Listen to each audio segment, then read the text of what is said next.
नमस्कार प्रेक्षकांनो, मालिकेच्या आजच्या भागामध्ये आपल्याला पाहायला मिळणार आहे की महिपतने आता नागराज आणि प्रियाला धमकी दिलेली आहे। तर इकडे साक्षी सचिनचा पाठलाग करत करत आता सुभेदारांच्या घरापर्यंत पोहोचलेली आहे आणि ती विचार करत आहे की अचानक हा इथे कसा आला, नक्की काय झालेलं आहे या गोष्टींचा शोध ती घेत आहे। तर हे सगळं कशा पद्धतीने होणार आहे ते आपण आपल्या आजच्या या व्हिडिओमध्ये पाहणार आहोत। त्यासाठी हा व्हिडिओ शेवटपर्यंत पहा। तर इकडे सायली आणि अर्जुन विचारत असतात ते म्हणजे बाबूला। तेव्हा तो बाबू सांगत असतो की हे सगळं जे काही केलेलं आहे ना ते महिपतनं केलेलं आहे। मला ना तुम्ही पोलिसांच्या ताब्यात नका देऊ, मला पोलिसांच्या ताब्यात जायची त्याची भीती नाही वाटत आहे, पण जर महिपतच्या ताब्यात मी अडकलो तर माझी पूर्ण वाट लागेल याची भीती त्याला असते आणि तो म्हणत असतो की प्लीज असं नका करू तुम्ही, म्हणून तो गयावया करू लागतो। तेव्हा तो म्हणत असतो की महिपत मला संपवून टाकेल। तेव्हा अर्जुन म्हणतो की म्हणजे हे सगळं महिपतच्या सांगण्यावरून तू केलेलं आहे। तेव्हा बाबू म्हणू लागतो की नाही, महिपत एकटाच नव्हता, त्याच्याबरोबर आणखी एक कोणीतरी होतं की ज्याने महिपतला या किल्लेदार फॅमिलीला मारण्याची सुपारी दिलेली होती। हे ऐकल्यानंतर सायली आणि अर्जुन या दोघांनाही धक्का बसतो। ते म्हणतात काय? तेव्हा बाबू सांगू लागतो की हो, महिपतला त्यांना मारण्याची सुपारी दिलेली होती, नाहीतर महिपतचा काही संबंध नाहीये, महिपतचा या प्रकरणाशी काही संबंध येत नाही। ही गोष्ट जेव्हा ऐकली जाते तेव्हा मात्र धक्का बसतो। तेव्हा बाबू मात्र आवर्जून सांगत असतो की बरोबर आहे, या प्रकरणाशी महिपतचा काही संबंधच नाहीये, कारण त्याला या सगळ्यासाठी सुपारी दिलेली होती आणि त्याचं काम त्याने केलेलं आहे। हे ऐकल्यानंतर सायली अर्जुन या दोघांनाही धक्का बसलेला आहे की अशी कोण व्यक्ती आहे की ज्याचं किल्लेदार फॅमिलीशी वैर आहे आणि किल्लेदार फॅमिलीला मारल्याची सुपारी दिली जाते। नक्की काय आहे याच्या सगळ्याच्या मागे, हा विचार या दोघांच्याही डोक्यात सुरू झालेला असतो आणि त्याच वेळी इकडे अर्जुन सुद्धा विचार करत असतो। तेव्हा अर्जुन म्हणतो की ठीक आहे, जर ती व्यक्ती तुमच्या समोर आली, बाबू बोल, ती व्यक्ती जर तुझ्या समोर आली तर तू सांगू शकशील का, ओळखू शकशील का? तेव्हा बाबू ड्रायव्हर सांगू लागतो की तेवढं मला सांगता येणार नाही, कारण या गोष्टीला खूप दिवस झालेले आहेत आणि आता मी जेव्हा ते सगळं सोडून इकडं आलो तेव्हा त्या सगळ्या गोष्टी मी सोडून दिलेल्या होत्या, त्यामुळं आत्ता मी एवढं सांगू शकणार नाही आणि बघूया, जर तसं काही झालं तर मी तुम्हाला सांगेल। अर्जुन आणि सायली या दोघांनाही धक्का बसलेला असतो।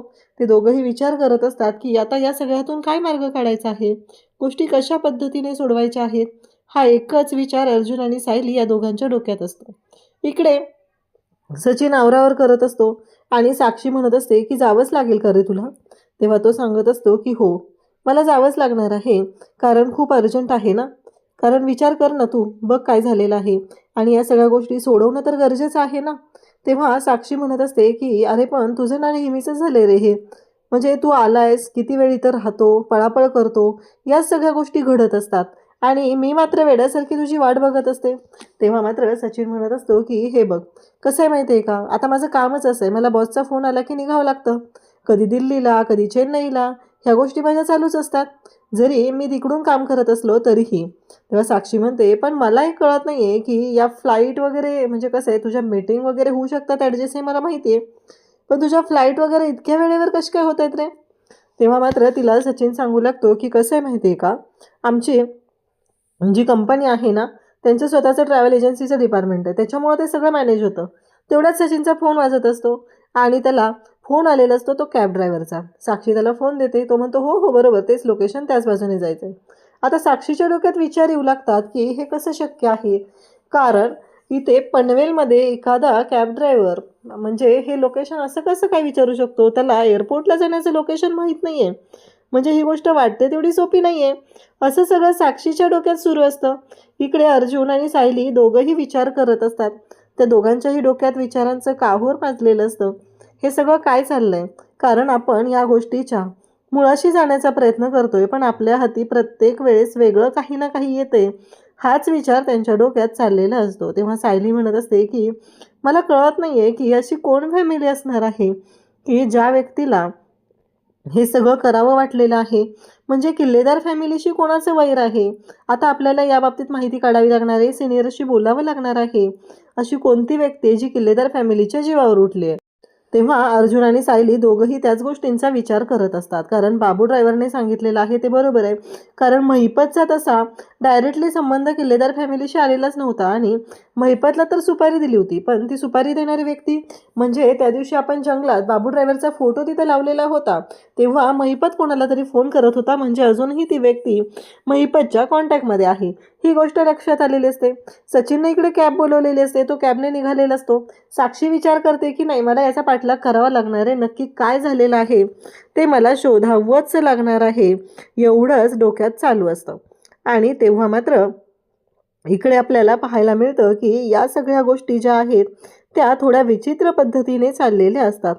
त्याचबरोबर आता इकडे महिपतला नागराज आणि प्रिया यांनी एका गोडाऊनमध्ये डांबून ठेवलेलं आहे आणि महिपतला त्यांनी अशा ठिकाणी डांबून ठेवलेलं असतं की तिथे आता प्रिया म्हणत असते, हा जर महिपत उठलाच नाही तर नक्की काय करायचं आपण, हा जर महिपत उठलाच नाही तर, एवढंच प्रियाच्या डोक्यात सुरू असतं. तेव्हा मात्र नागराज म्हणत असतो की उठेल तो, एवढं काय जोराचं मारलेलं नाही आहे मी त्याला.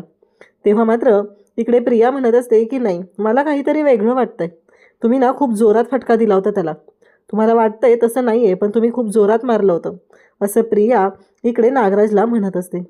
आणि मग नागराज म्हणतो की नाही, मला माहिती आहे महिपत उठणार आहे, पण कधी उठणार महिपत हा मोठा प्रश्न आहे. मग नागराज तिथं असलेलं पाणी घेतो आणि महिपतच्या तोंडावर फेकून मारतो. अय महिपत उठ उठ असं करत तो महिपतला उठवू लागतो. महिपत आता शुद्धीवर येतो, कारण त्याला जोराचा फटका डोक्यात बसलेला असतो, त्यामुळे तो बेशुद्ध झालेला असतो. महिपत म्हणतो की नागराज शेठ, अहो तुम्ही इतक्या वर्षाचा भरोसा तोडला या चिचुंद्रीच्या नादी लागून, खरंच तुम्हाला मानलं पाहिजे, कारण तुम्ही पण गद्दारी केली, तुम्ही ना मला फसवलंय, एक गोष्ट लक्षात ठेवायची, तुकडे तुकडे करून गिधाडांना खायला घालेल तुमचे, एवढं लक्षात ठेवायचं आहे. कारण काहीही झालं तरीही हा महिपत जो आहे तो एवढ्या सहजासहजी हार मानणारा नाही, ही गोष्ट कायम लक्षात ठेवायची आहे. कारण एक गोष्ट लक्षात ठेवा, कारण इतक्या दिवसाचा भरोसा तुम्ही हिच्या नादी लागून तोडलेला आहे आणि मला अशा पद्धतीने डांबून ठेवले. पण हा महिपत आहे, महिपत इथे राहत नसतो, इथून सुटत असतो, एवढं लक्षात ठेवा, असं म्हणत महिपत हा धमकी देत असतो. आणि तेव्हा मात्र इकडे आता नागराज आणि त्याचबरोबर प्रिया यांच्या शिट्ट्या वाजायला सुरुवात झालेली असते.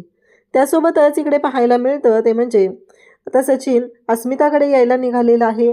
अस्मिता विचार करत आहे हे सगळं काय आहे, म्हणजे त्याला माहिती होतं की काल मी रात्री एकटी आहे, तरीही त्याने जराही विचार केला नाही, फोन बंद होता त्याचा. आता मला कळतच नाही आहे की मम्मा पण गेलेली होती, मग असं काय काम असतं याचं, आणि अशा कोणत्या कामात हा एवढा बिझी असतो म्हणून या सगळ्या गोष्टी अशा चाललेल्या आहेत, हा विचार अस्मिताच्या डोक्यात सुरू झालेला असतो. आणि अस्मिता म्हणत असते की नाही, या सगळ्या गोष्टी मला शोधाव्याच लागणार आहेत, नक्की काय झालेलं आहे आणि कशा पद्धतीने हे सगळं होतं या गोष्टींचा शोध घेतला पाहिजे. कारण अशी कोणती गोष्ट आहे की बायको एवढी अवघडलेली आहे तरीही सचिनला माझा विचार पडलेला नाही आहे, तर त्याच्या डोक्यात फक्त एवढंच आहे की त्याचं काम काम आणि काम, त्याला दुसरं काहीही सुचत नाही, एवढंच त्याच्या डोक्यात असतं आणि प्रत्येक वेळेस तो कुठे ना कुठे जात असतो. इकडे आता सचिन घरी येतो, त्याच्या पाठोपाठ साक्षी आलेली असते. साक्षी म्हणते की हे लोकेशन इथं कसं काय संपलं, असं कसं काय झालं, हे तर सुभेदारांचं घर आहे आणि ह्या गोष्टी अशा कशा काय, म्हणजे सचिन इकडे अस्मिताला भेटायला, असं साक्षीच्या डोक्यात येतं. परंतु साक्षीला अचानक भीती वाटू लागते. ती म्हणते की नाही नाही, मला इथून पहिलं निसटलं पाहिजे, जर मला इथं कोणी बघितलं ना प्रॉब्लेम होईल, असा विचार साक्षीच्या डोक्यात चालू झालेला असतो. आणि साक्षी आता तिथून पळ काढायचं ठरवते, कारण साक्षीला जर तिथे कोणी बघितलं तर खूप मोठा राडा होऊ शकतो, हे साक्षीला माहिती असतं. आणि मग तेवढ्यातच समोरून गाडी येताना दिसते, तर अर्जुन सायली तिथं आलेले असतात. आणि मग साक्षी तिथून निघायचा विचार करते. आणि मग इकडे अर्जुन सायलीने ठरवलेलं असतं की मम्माला घरी ड्रॉप करूया आणि त्यानंतर आपण सिनियरकडे जाऊया. इकडे अस्मिता आणि सचिन बोलत असतात. तेव्हा अस्मिताला खूप राग आलेला असतो. अस्मिताला ही गोष्ट पटतच नसते. अस्मिता म्हणते की सचिन, असं काय काम असतं रे तुझं, तुला माहिती होतं काल अश्विनची नाईट शिफ्ट आहे आणि तू घरी आहे म्हणून मम्मा लग्नाला गेली आणि तू रात्रभर आलेला नाही, तू बाहेर होतास आणि हे सगळं तुझं काय चाललेलं असतं. तेव्हा तो म्हणतो की तुला माहिती आहे ना, मी घरी असलो तरीही मला काम करावं लागतं, मला बॉसने सांगितलेले ऑर्डर फॉलो करावं लागतात, दिल्ली चेन्नई या सगळ्या ठिकाणी माझ्या मीटिंग असतात, त्या अटेंड करावे लागतं. अस्मिता सुद्धा सेम प्रश्न विचारते. मला ना प्रश्न पडलाय असं तिचं म्हणणं असतं की असं कोणती, म्हणजे मला कळत नाही आहे, तुझ्या मीटिंगचं टायमिंग मला माहिती आहे, पण अशा कोणत्या आहेत की ज्यामध्ये तुला फ्लाईटसुद्धा अगदी वेळेवर भेटतं, तुला कळतच नाही आहे मला, म्हणजे नक्की तुझं काय चाललेलं आहे. अस्मिता म्हणते की तुम्हाला फसवत तर नाही आहे ना, तुझं बाहेर तरी काही चाललेलं नाही आहे ना. तेव्हा सचिन म्हणत असतो की काय बोलतेस तू हे सगळं, तुला कळतंय का, असा काय विचार करतेस तू. तेव्हा मात्र इकडे अस्मिता म्हणत असते की मी चुकीचा विचार करते असं म्हणायचंय का तुला. पण एक गोष्ट लक्षात ठेव, मला जे वाटतंय त्याच्यामध्ये काहीतरी तथ्य आहे म्हणून मी तुला बोलत आहे. तेव्हा मात्र सचिन म्हणत असतो बाद झालास, मलाही कामं असतात, मी तिथून तुझ्यासाठी आलेलो आहे, त्याचं तुला काही पडलेलं नाही. आणि तुझ्या मनात शंका, फक्त तुझ्या मनात शंका येत राहतात आणि तू शंका घेत राहते, दुसरं तुझ्या डोक्यात काहीच नसतं. असं म्हणत आता तो तिच्यावरती ओरडायला सुरुवात करतो. आणि नेमकं त्याच वेळेस आता अर्जुन त्याचबरोबर सायली सगळेजण तिथं आलेले असतात. अस्मिता मात्र म्हणत असते की तू खोटं बोलतोस, तुझं काहीतरी वेगळं सुरू आहे, कारण तुला अजिबात काळजी नाही. असा कोणता बॉस आहे की ज्याला माहीत नाही आहे का तुझ्या बायकोचे इथे दिवस भरलेले आहेत, ती प्रेग्नंट आहे आणि तू अशा पद्धतीने गोंधळ घालत आहे आणि फोन पण बंद करून ठेवतोस, तुला जराही काय वाटत नाही आहे. तेव्हा सचिन ओरडलेला असतो, बास अस्मी, इनफ, असं म्हणत तो जेव्हा ओरडतो तेव्हा दारात तिथं सायली, अर्जुन आणि कल्पना आलेले असतात. तेव्हा त्यांना पाहून अस्मिता शांत होते, तर सचिन तिथून निघून जातो. तेव्हा मात्र अस्मिताला सगळे विचारू लागतात काय झालं. तेव्हा अस्मिता म्हणते नाही मम्मा, काही नाही, जनरल नवरा बायकोचं भांडण, दुसरं काय. तुला माहिती आहे ना, तो आल्यापासून मला वेळच देत नाही आहे, फक्त त्याचं काम काम काम एवढंच त्याला पडलेलं असतं. तेव्हा सायली आणि अर्जुन यांना सुद्धा थोडंसं वेगळं वाटत आहे की या सगळ्यामध्ये काय चाललंय नक्की, हा असा गोंधळ का चालू आहे, हे त्यांच्याही डोक्यात येत असतं. तेव्हा कल्पना म्हणते की अगं अस्मिता शांत हो जरा. तेव्हा सायली म्हणते की मी बोलते अस्मिता ताईंशी, आणि कल्पनाला सांगते की मी आलेच, आणि अस्मितासाठी छान असं सरबत बनवते आणि अस्मिताच्या रूममध्ये घेऊन जाते. अस्मिता म्हणते की काय हे सायली. तेव्हा सायली म्हणते अहो अस्मिता ताई, तुम्ही थकलेला वाटलं ना म्हणून तुमच्यासाठी सरबत आणले. अस्मिता म्हणते प्रवास करून तुम्ही आलात आणि मी काय थकलेले ग. तेव्हा सायली म्हणते की काय झाले अस्मिता ताई, मला सांगाल का तुम्ही. तेव्हा अस्मिता म्हणते की सायली, तुला खरं सांगू का, मला ना कळतच नाही आहे की सचिनचं सध्या काय चाललेलं आहे. मला ना त्याच्याबद्दल थोड्याशा शंका मनात आहेत. आणि त्याचबरोबर इकडे या सगळ्या गोष्टी जेव्हा घडत असतात तेव्हा मात्र अस्मिता म्हणत असते की मला नाही माहिती माझ्या बाबतीत असं का झालंय, ते मी एवढी चिडचिड का करते. तेव्हा मात्र इकडे अस्मिता सांगत आहे तेव्हा सायली ऐकत असते. सायली म्हणत असते की मला एवढंच वाटतं की हे सगळं जे काही घडलेलं आहे ना, ते तुमचं आत्ता सध्या इमोशनलीही तुम्ही वीक झालेला आहात ना, त्याच्यामुळे या सगळ्या गोष्टी घडत आहेत, बाकी दुसरं असं काही नाही आहे, कारण तुमच्या डोक्यात तेच विचार घोळत राहतात. तेव्हा अस्मिता म्हणत असते की हे बघ सायली, काहीही झालं तरीही माझ्या स्वतःच्या मनात काही सिक्स सेन्स आहे, त्यामुळं मला असं वाटतंय की जे काही घडलेलं आहे ना, ते मी जेव्हा पाहिलं होतं ना, तो सचिनच होता, असं ती सांगू लागते. तेव्हा सायली म्हणते काय. तेव्हा अस्मिता म्हणते की आपलं एक मन असतं, तुला माहिती आहे ना, आपल्याला बरोबर कळतं की काय झालेलं आहे, आणि माझं मन मला सांगतंय की अशाच गोष्टी घडत आहेत. तेव्हा मात्र इकडे अस्मिताला सायली समजवते. ती म्हणते हे बघा, आता काहीही झालं तरी आपल्याला फक्त आणि फक्त बाळाचाच विचार करायचा आहे, दुसरे कोणतेही विचार डोक्यात आणायचे नाही आहेत अस्मिताताई.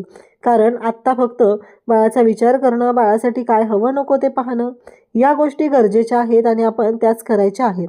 मला तुम्ही शब्द द्या बरं, अजिबात कोणताही वेडावाकडा विचार करणार नाही, असं सायली अस्मिताला समजवत असते. अस्मिता रडत असते. तेव्हा सायली तिला सांगते की हे बघा अस्मिताताई, काही होणार नाही आहे, तुम्हाला माहिती आहे ना, तुमच्या मनात ते विचार चालू आहेत ना, त्याच्यामुळं हा त्रास होतोय. आणि मग सायली अस्मिताला जवळ घेते आणि तिची समजूत घालू लागते. दोघीही एकमेकींशी बोलत असतात. तेव्हा अस्मिता म्हणते की मला बरं वाटलं तुझ्याशी बोलून. सायली म्हणते आता अजिबात काळजी करायची नाही आहे, आपण बाळाचा विचार करायचा आणि आनंदात राहायचं, दुसरा कोणताही विचार अजिबात करायचा नाही.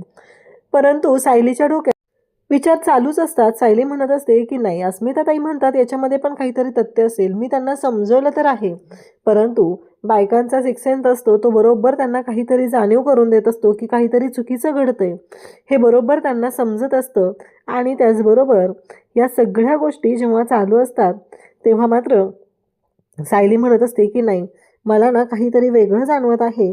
आणि तेव्हा इकडे आपल्याला पाहायला मिळतं की सायलीच्या डोक्यात विचार सुरू असतात. अर्जुन मात्र वेगळाच विचार करत बसलेला असतो. अर्जुन म्हणत असतो की नाही, मला काहीही करून या सगळ्या गोष्टींचा आता शोध लावावाच लागणार आहे, आणि काहीही झालं तरीही नक्की काय आहे, कोण आहे ती व्यक्ती जो किल्लेदार फॅमिलीच्या जीवावर उठलेला आहे, इकडे आता साक्षीने पक्याला फोन केलेला असतो. पक्याला तुळजापूरला पाठवलेलं असतं अण्णा आहेत का ते बघायला. आता पक्या तिथं पोहोचलेला असतो, कारण पक्या म्हणत असतो की मी इथं आलोय पण इथं महिपत शेठ कुठंच सापडत नाही आहेत. तेव्हा साक्षी म्हणत असते की नाही, ते तुळजापूरलाच गेलेले आहेत आणि ते तिथंच आहेत, तिथं शोध घे असं पक्याला सांगू लागते. पक्या म्हणतो की मी सगळीकडे शोधलेलं आहे, म्हणजे महिपतला आणण्यासाठी इथे साक्षीने पक्याला तुळजापूरला पाठवलेलं आहे आणि त्याच गोष्टीचा आता इथे शोध सुरू आहे. तेव्हा सायली म्हणते की बरोबर आहे, आपल्याला आता विचार करणं गरजेचं आहे, नक्की कोण होती अशी फॅमिली, आणि म्हणजे नक्की कोण आहे अशी व्यक्ती जी किल्लेदार फॅमिलीच्या जीवावर उठलेली आहे, काय आहे त्याच्या मागं कारण, या सगळ्या गोष्टींचा शोध आपल्याला घ्यायचा आहे. अशाच अपडेटसाठी चॅनलशी कनेक्ट राहा. थँक्यू.